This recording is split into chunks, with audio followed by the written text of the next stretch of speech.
As you guys can probably tell from the title, I'm looking for a new credit card, guys. Even though I've already got one, guys, I want another one. Just to make this crystal clear, guys, yeah, I'm not going to be adding to my expenditure. I'm going to actually be keeping it roughly the same each and every month. But what I specifically want to use this credit card for is petrol, guys.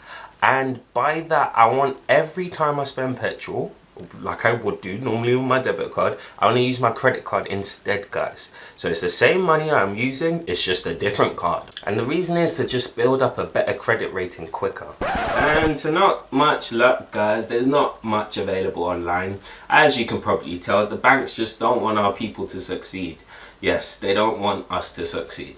But I figured, because I'm actually looking for a credit card right now, guys, why not show you guys what I look for when it comes to finding a great credit card. Oh boy!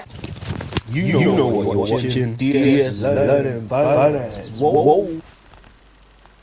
First off, I think it's important to list the factors that could affect the credit card that you guys look for, yeah? So I'm going to write them down on this whiteboard, guys.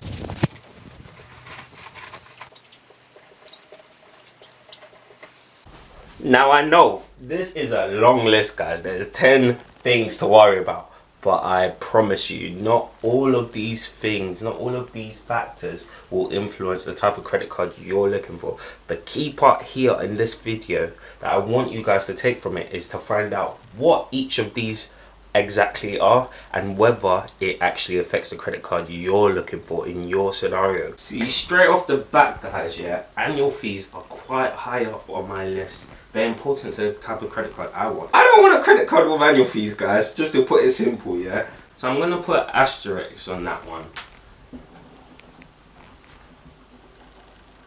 So that means you have to pay an additional fee each and every year out of your own pocket to use that credit card, guys, yeah? Need I say any more? I mean, like, you take a credit card out because you know you have the money to pay for that credit card. You didn't have to use that credit card. You could have used your own debit card to pay for it, but you're still going to pay back that credit card on time, and yet you have to pay additional fee? Baffling. This is exactly why I put annual fees quite high up on my list. Because let's be real here, guys, I don't need a credit card. I can afford everything via debit card. So from the lender's perspective, he shouldn't be making me pay for anything. He should actually be making me get things for free in order to borrow their money. So it just doesn't sit right with me paying an annual fee personally. In my scenario, I can say at least. But one thing I can say about credit cards is that when a credit card tends to have an annual fee with it, you'll find that they tend to have a good reward with it too. And who doesn't like rewards, guys? Let's be real. Rewards, rewards, rewards. Your boy likes rewards. And this actually brings me on to my next factor, guys. Rewards. This could be the next factor that you consider whenever you're looking for your next credit card. Now, you know how I said, guys, that annual fees and rewards can be heavily associated. I think you guys need to seriously make sure that you sit down and do the maths. Make sure that it makes sense financially, yeah? Because there are a lot of credit cards, for example, that could offer you a lot in terms of fees. So you have to pay a lot of fees, but the rewards, yes, they're good, but they don't justify the fee. For example, let's say you could have an airline credit card that charges £100 every year for you to use the credit card. But the rewards, when you sit down and actually calculate, is £80 a year. So you can see here, you're actually paying an additional £20 just extra to the airline company just for using a credit card. And for me, that kind of doesn't sit right. And you'll be surprised just how many credit cards are like that. So if you're going to get a credit card that has an annual fee, any sort of annual fee, you need to make sure the rewards justify it. And I just remembered, guys, just one thing as well to do with rewards. Make sure these rewards aren't making you spend more money in the long run.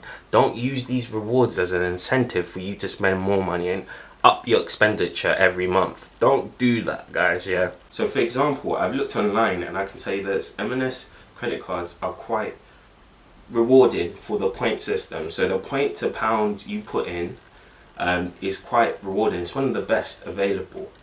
But that credit card forces you to spend specifically on M&S products. Yeah, so you can't spend these rewards on other products like Aldi or Sainsbury's, whatever. You can't spend that Yeah, you can only spend it on M&S. And I don't know about you guys, but I don't shop on the M&S on the regs like that. I don't shop regularly at M&S. If I do shop at M&S, it would just be to buy like a drink, the odd drink, because I'm really thirsty and can't bother walking anywhere else. That's when I'll shop at M&S. But other than that, your boys at Aldi, Lidl, Asda, Morrison's, even Tesco's a bit of a reach for me. So if I was to get that credit card, it would technically force me to spend more on M&S. And that comes out of the usual, the conventional way that I do things. So my weekly shopping isn't spent on M&S. So this is what I mean. Don't let these rewards incentivize you from spending more in the long run. That's also a key part, that these credit cards make you do without you actually realizing. So to sum it all up, guys, yeah, rewards and annual fees. You need to make sure the rewards you're getting exceeds the annual fees you're paying, guys. Yeah, because then it justifies you getting that credit card. But also make sure that those rewards aren't forcing you to spend more than what you usually would spend anyway in your conventional bubble, in your conventional way of doing things. That's the key part, just for those two factors. Cool. Now, as you guys can probably tell, there's a lot to talk about here, guys, yeah? So I've decided to split this video into multiple parts over the coming weeks, guys, because I really don't want you to miss out on any information, and I don't want to rush it. I just want it to be explained properly for you guys. I know there's a lot of people out there that are considering getting a credit card but just don't know how to go about it. So make sure to keep watching these videos, guys, because I guarantee you this will help you a lot when it comes to understanding how credit cards actually work. It's your favorite YouTuber, guys, Dami Solari. I talk about stock market investments, property investments, financial management, to giving you guys that consistent content, you know, before you guys can go back doing whatever you're going to do for the rest of the day. So with me, like, subscribe and share, people. What? DS Learning Finance. Whoa. Bye, guys. Whoa. Ah!